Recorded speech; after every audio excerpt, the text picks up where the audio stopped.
Hey everyone, my name is StoryBoss69 and welcome back to my YouTube channel. Today I am going to be showing you how I live stream and how I make videos using all of these things that you see here. I've had some questions on it, so I decided to make an entire video on it. So let's get started. First thing is that you'll need some things before you can hook everything. You'll need a flat screen TV that has an HDMI port on the back. You'll need an Elgato, HD60, higher or lower. I use an HD60. You can also use an HD60S and just an Elgato. Next, you'll need a composite to HDMI converter.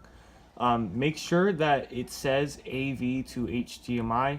Make sure the input is on AV and the output is on HDMI. Plus, you'll need a power source for the USB port in order to make it work.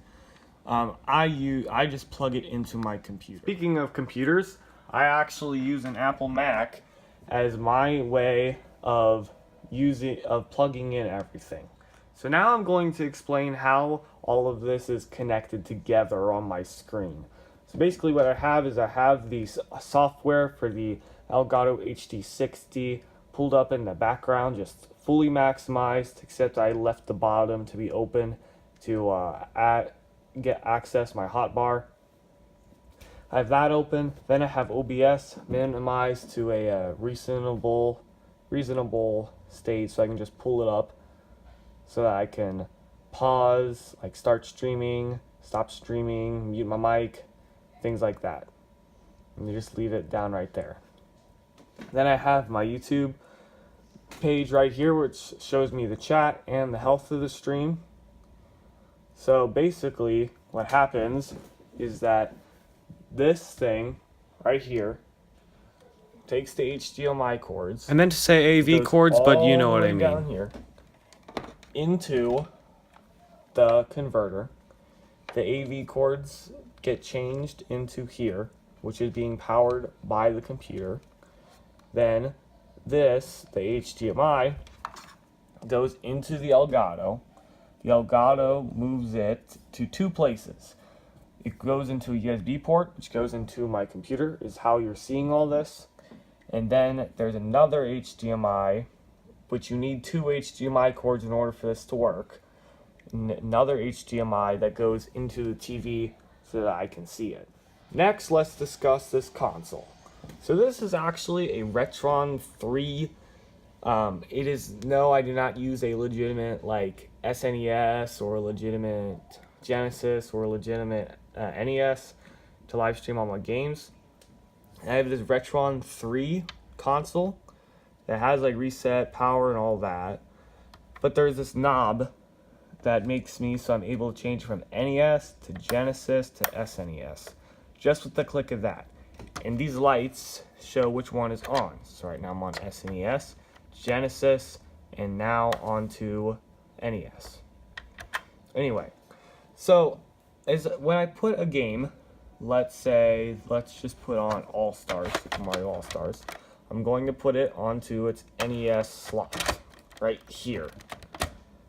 It is a lot more difficult. You have to kind of like push it down a little harder in order for it to work, but as soon as you turn it on and flip it to NES, it pulls up right here. Now that that's out of the way, PS, as soon as you turn this, basically what it does is that it turns off the console that you were on and turns on the next console. So if I put on Sonic the Hedgehog 2 right here, turn it on, pulls up, and I just flip the switch, screen goes directly into here. But you might be wondering, how does the NES work? Because in a normal NES, you just plug it into the side, like here. You plug it into the console like this, and then you just push it out like that and pull it out. So how does it work in here? Well, the NES cartridges are very finicky. Plus, this one has been in my grandparents' closet for over 30 years. So what we have to do is we got to make sure that it gets in there there are these little lips to the NES cartridge you have to be aware of, because it won't work if you do it like this. Plus, you can easily break these, like very easily. So make sure you're very careful to center it. You have to push down a little extra harder. Don't push too hard, but you have to put it in like that. Also, a good tip is that it can't be up against the back wall nor the front wall. Just a thing. Anyway, so let's go over to here. Now it pulls up. Sometimes you'll see a white screen. If you do see that, don't worry. You just have to, it means that your cartridge has been in here for too long.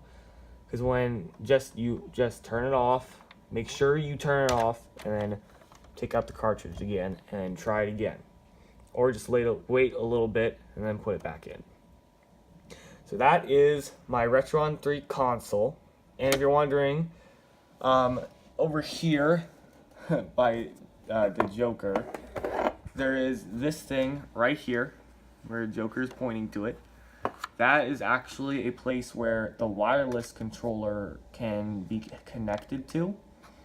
And their wireless controller looks like a Sega Saturn or some of the later Sega Genesis controllers.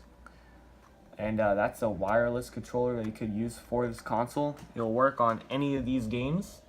But I do not own one myself, and I personally do not use it. If you're not a fan of that, they have all 3 controller plugins. So this is an SNES controller, which can plug into this guy, and then the Genesis, which can plug into this guy.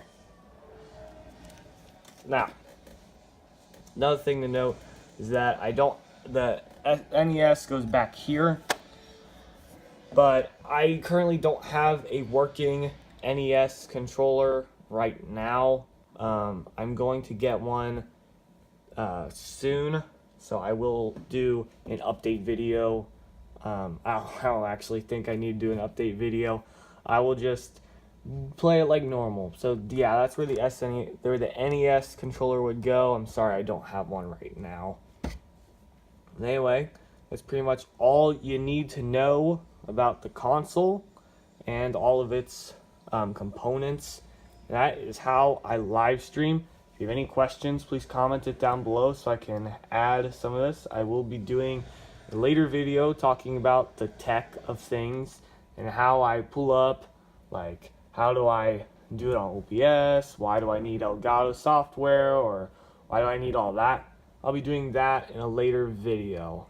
I want to thank you all very much for watching. Make sure to hit the like button on this video. Make sure to subscribe. Ring the notification bell so you never miss another video like this or miss any of my live streams. That's all for now. I want to thank you all very much for watching again, and bye-bye.